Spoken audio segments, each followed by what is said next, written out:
sarili. Question ko lang po, what do you normally do dun sa mga letters na hindi nyo napili? Do you have the time to reply kahit simpleng thank you for sending the letters, or talagang ina-actionan nyo din in a simple way? To be honest with you, sa dami ng letters, we don't, I wish we could do that, but thank you for that suggestion. Maybe we should actually be doing that, you know, because they went out of the way to write our program, you know. I think, yeah, it's good you brought that up, but thank you for bringing that up. I wish we could do that. But sometimes we share it also with other programs. If there's another program that can probably, like for instance, it's a very simple wish and it's nothing that we can expand in one whole episode. We share it with the other programs as well. So, but I like that suggestion. I think we should do that. Oo, maganda yun. And question ko rin po, for this December, sino mga GMA artists ang i-feature ng wish ko lang? I know we have Manny de Reyes coming up. Yes, and Kylie Alcantara also. So we have those two lined up. And then the others, well, because we don't shoot way in advance. We shoot and then we figure out again what we're going to do, how to make things better, and then we learn from our previous stories and then we move forward. So we've planned 2 episodes ahead. So do you Raver Cruise na. May nalaman yan, ha? Yay! So do you technically choose the artist na pwedeng gumanap dun sa role after you read the letter, or yung buong team ang nag-decide as to who's the artist? Yes, yung buong team, based on the character that we have to portray. So, as much as possible, binabagayan talaga dun sa character. Yes. And so far, it's worked. Maganda naman yung casting. Alright, congratulations once again. Thank you very much. Meron ba kayong mga special requests ng mga people you'd like to see in the show?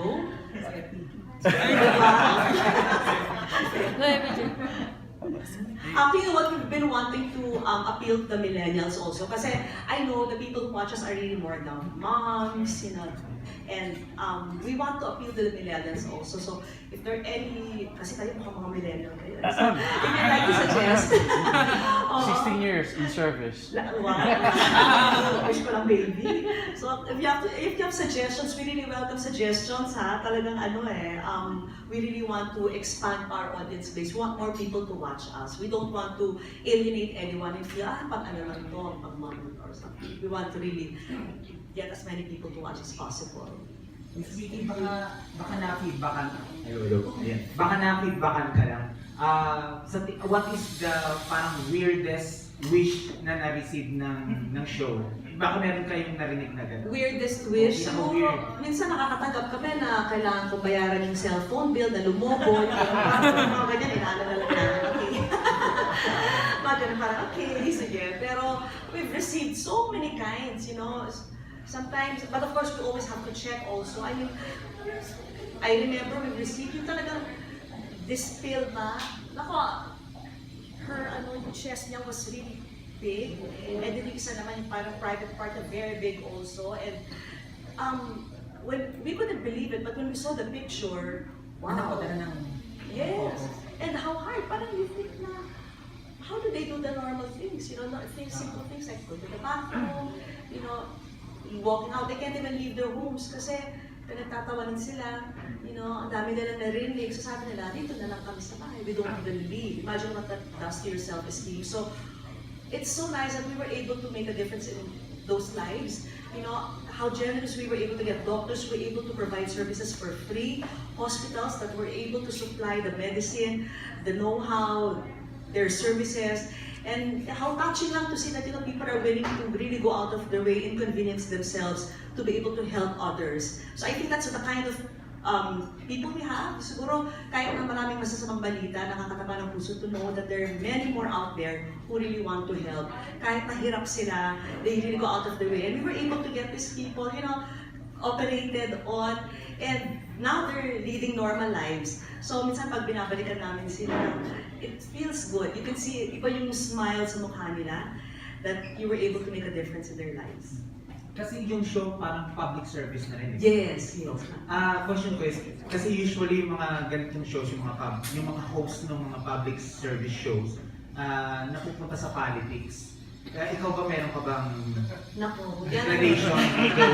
Yan ang wala talaga sa akin at saka wala rin sa dugo namin. Parang it's not really in me. I've been asked that several times, but yes, I'm happy doing what I'm doing, and I think I have a different way of helping. I mean, there are some people who want to help in that manner, so I respect that. But in my case, I like to help in this way. I like to help in my own simple way, my own quiet way, and I think I'm happy that way. Wala naman akong hinihiling pa na higher political ambition. Wala.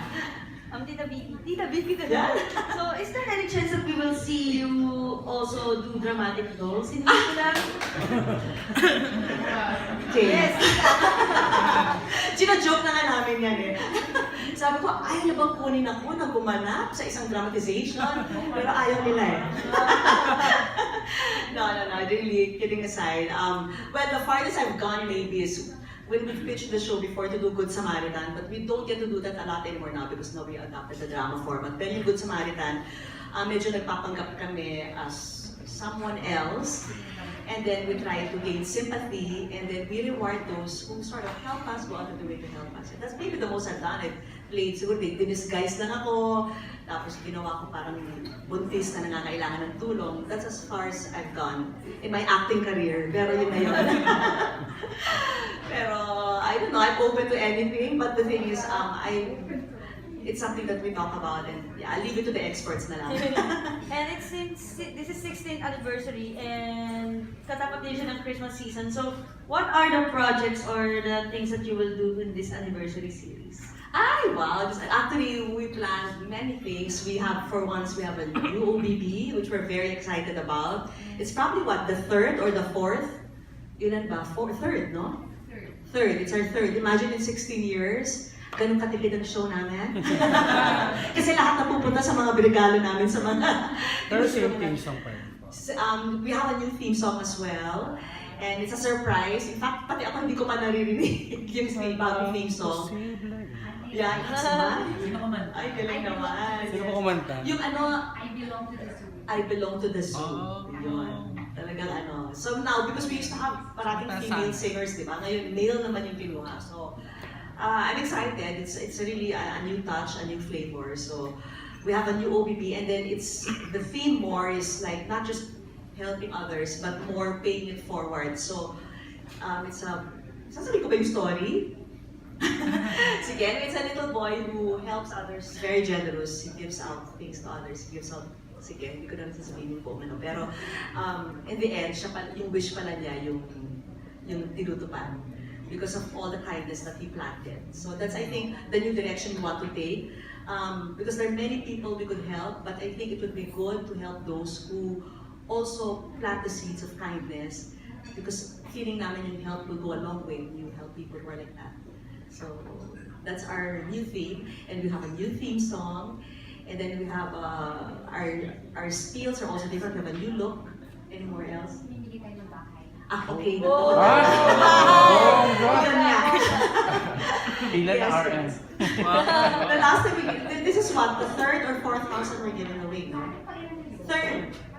Third. We've given out 3 na. So, Last yeah. Saturday kung may binigay kami. Yes. Isa pa December, January. Wow. Yes, so another one. Galing ng researchers. Oo, yan. Meron tayo sa mga researchers. Dahil dyan, may question ako. Where and how did you get those helps to fulfill the hopes and dreams nung binibigyan niyo ng tulong? Naku, And paano yung ibang tao makakatulong din sa iyo? Where to send those help para sa inyo? oh, how nice naman. Ako, thank you so much. Well, we get them from so many generous donors.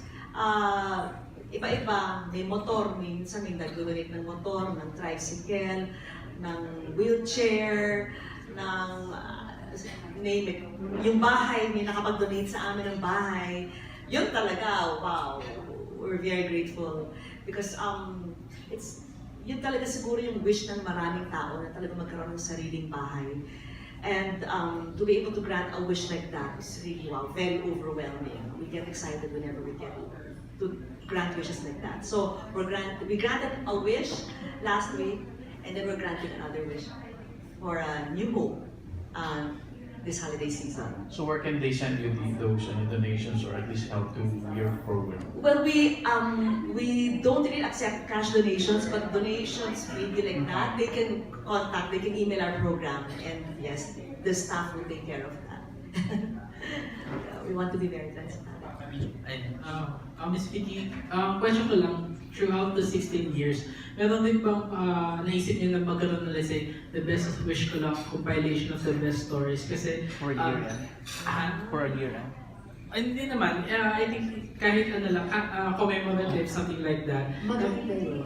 Para at least kasi may maraming mga kwento na gustong balikan ng mga kapuso na minsan nakakaiyak. Actually, nanay ko umiiyak ka na wish ko Talaga, na. you think that would work? Yes. Asan ang nanay ko? Ito rin mo. Talaga? Kasi dati meron kami mga DVD. Oo. But we stopped Wala doing nang that already, no? Kasi parang wala na ata. Online na lang. Online na. streaming. YouTube. Oh, explore natin yun. YouTube na. Explore natin na yun.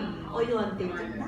Ayan, maganda yung anniversary effort. And thank you. See, maganda yung may ganito tayo eh. Kasi ang dami namin suggestions. Brainstorming. Ang taba ng utak. Galing nga. Actually, may suggestion din ako na sana may parang book version ng wish ko lang. Na parang yung mga kwento, Foundation mga na rin. sulat nila nandoon. Tapos pati yung compilation ng mga Fundraising na rin yan. At dahil dyan, hard ka na! Hard na!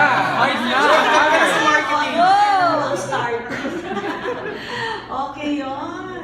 O sige, pwede yan. Ako may wish. Tapos last question ko na lang. Kasi you also have a show which is Good News. Yes. With, so, it's, ano po yung feeling na parang lahat yata ng GMA shows sa News and Public Affairs, usually positive ang mga shows nyo. Ano yung feeling? Tapos, ano yung minsan nakikita niyo epekto with your coworkers or probably people from outside na yun nga yung mga shows na ginagawa niyo? Ay, naku, actually, it feels great to be able to provide that balance. Kasi alam niyo naman sa balita, karamihan talaga siguro mga 80 more percent ang hindi magandang balita. So, it feels good to provide that balance and to give also good news back to the public. Kasi I've always strongly believed that good news can rate well, no?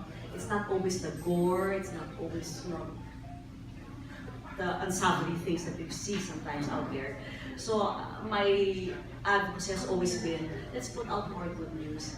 That's why I feel good that I've been assigned shows like Good News and Wish Ko Lang, because I think those are really things that are close to my heart, and I feel strongly about that as well. So maybe that's why they thought that it would really be a perfect match. Thank you. Thank you so much, and thank you also for your suggestions. Please keep them coming. In fact, yung sa Wish Ko Lang, yung Good Samaritan, since we don't get to do that a lot anymore, it's good news now that sort of gets to do that. No? So it's a tiny crossover, but it works. My name is Vicky. Yes,